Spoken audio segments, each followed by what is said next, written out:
అంత అందమైన అమ్మాయి అన్నాక ఈ రోజుల్లో ఆమెకో యూట్యూబ్ ఛానల్ ఉండడం సహజం కదా. దాంతో ఆ అమ్మాయి తన మొదటి పెళ్లి చూపులను పెళ్ళికొడుకు వాళ్లకు తెలియకుండా తన ఛానల్లో లైవ్ పెట్టింది. తన స్నేహితులకు కెమెరా ఇచ్చి పెళ్ళికొడుకును దొంగచాటుగా చూపించమంది. వాళ్ళు కూడా తెగ ఉత్సాహంగా ఫీల్ అయ్యి అలాగే చేశారు. దగ్గరగా వెళ్ళి ఇంకా బాగా చూపించమని సబ్స్క్రైబర్లు కామెంట్లలో కోరడంతో తన మునుపటి లైవ్ల కన్నా ఈ వీడియోకు ఎక్కువ వ్యూస్ వస్తుండడంతో ఆ అమ్మాయి సంతోషం తట్టుకోలేకపోయింది. కాసేపటికి కాముడిని పెళ్లికూతురిని మాట్లాడుకోవడానికి డాబా మీదకి పంపించారు. అప్పుడు పెళ్ళికొడుకుని లైవ్లో అందరికీ దగ్గర నుంచి చూపించింది. అప్పుడు మొదలైంది అసలు సమస్య. పెద్ద కలర్ కాదని ఒకడు, పెద్ద హైట్ కాదని ఇంకొకడు, డబ్బుల కోసం వాడిని చేసుకోవద్దు చెల్లెమ్మ అని మరొకడు, పోయి పోయి పొలం దున్నేవాడిని చేసుకుంటావా అని ఇంకొకడు కామెంట్లు పెట్టారు. ఇదిలా ఉండగా కాముడు ఉరఫ్ కామేశ్వరం ఇందాక ఇచ్చిన టీ బాగుంది, మీరే చేశారా అని అడగకూడని ప్రశ్న ఒకటి అడిగాడు. దాంతో పెళ్ళికూతురు షాక్ అయింది. ఆమె ఫాలోవర్లు హర్ట్ అయ్యారు. ఆడదంటే టీలు చేసిచ్చే వెండింగ్ మిషన్ అనుకున్నావా అని ఒకడు, ఇప్పుడే ఇంత మాట అన్నాడంటే రేపొద్దున్న పెళ్ళి అయ్యాక వంటింట్లో కట్టేసి పిండి రుబ్బిస్తాడేమో అని ఇంకొకడు వరుస పెట్టి కామెంట్లు చేసుకుంటూ వెళుతున్నారు. లోకం ఇంత అడ్వాన్స్డ్గా ఆలోచిస్తుంటే ఇతనేంటి ఇంత మూర్ఖంగా ఉన్నాడు అని కుమిలిపోయి నేను హిందీ సినిమా డీడీఎల్ హీరోయిన్ కాజోల్ను ఆదర్శంగా తీసుకున్నాను.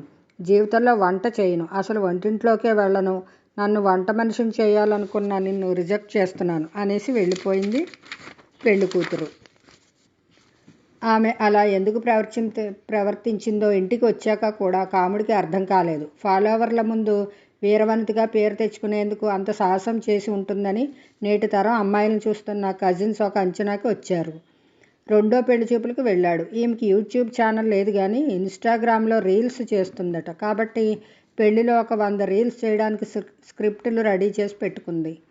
అలాగే తన స్నేహితులు మండపంలో ఎక్కడ పడితే అక్కడ రీల్స్ చేసుకోవడానికి ఒక్కొక్కరికి 10,000 చొప్పున స్లాట్ అమ్మి పర్మిషన్ కూడా ఇచ్చిందట. అంతేకాకుండా పెళ్ళి అయ్యాక తను రీల్స్ చేసుకోవడానికి ఎవరూ అభ్యంతరం చెప్పకూడదని, దాంతోపాటు కాముడు కూడా రోజు 2 గంటల సమయం కేటాయించి తనతో పాటు రీల్స్లో నటించాలని కండిషన్లు పెట్టింది. అందులో రొమాంటిక్ రీల్స్కి వ్యూస్ ఎక్కువ కాబట్టి అలాంటివి కూడా చెయ్యాల్సి వస్తుందని, వాటిని చూసి సహజంగా స్నేహితులు బంధువులు అవాక్ అవుతారు కాబట్టి వాళ్ళని నువ్వే మేనేజ్ చెయ్యాలని కూడా చెవిలో చెప్పింది.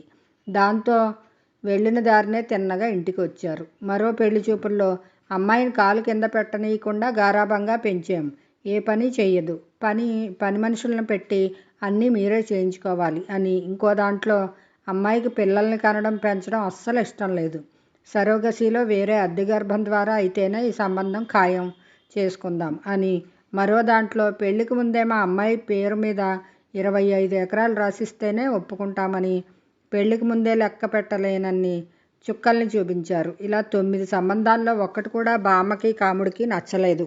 దాంతో కాముడికి కళ్యాణయోగం లేదా అని బామ్మకి దిగులు పట్టుకుంది. ఎలాగో అలాగ 10వ సంబంధం ఖాయం చేసుకోవాలని అనుకుంది. యథాలాపంగా 10వ సంబంధం చూడడానికి వెళ్ళారు. ఈ అమ్మాయికి కనీసం ఫేస్బుక్ అకౌంట్ కూడా లేదని తెలిసి సంతోషించారు. 9 సంబంధాల్లో పెట్టిన కండిషన్స్ ఏవి ఇక్కడ పెట్టకపోవడంతో బామ్మ మనసు కుదుట పడింది. అయితే అమ్మాయి తల్లి ఒక విషయం చెప్పి బాంబు పేల్చింది.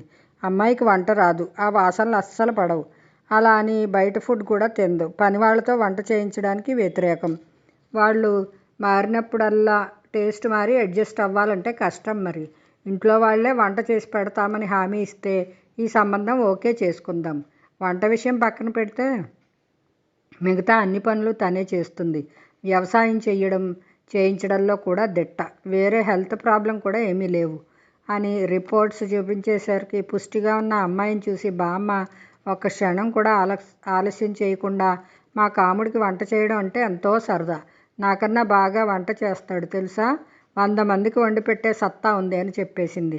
పుట్టి బుద్ధెరిగిన నాటి నుంచి పొయ్యి కూడా ముట్టనీయకుండా పెంచిన బామ్మేనా ఇంత పెద్ద అబద్ధం ఆడిందని కాముడు నూరేళ్లబెట్టి ఆశ్చర్యపోతుండగానే సంబంధం ఖాయం చేసుకుంది. ఇంటికి వచ్చాక బామ్మ మీద గయ్యమన్నాడు కాముడు. నేను వంట చేయడం ఏంటి బామ్మ, కనీసం అన్నం కూడా వండడం రాదు, నేను వంట చెయ్యను కాక చెయ్యను అని తెగేసి చెప్పి మామిడి తోటకి వెళ్ళాడు. సీరియల్లోని గ్యాప్లో గతం గుర్తు చేసుకున్న బామ్మ మనవడి కోసం ఎదురు చూడసాగింది.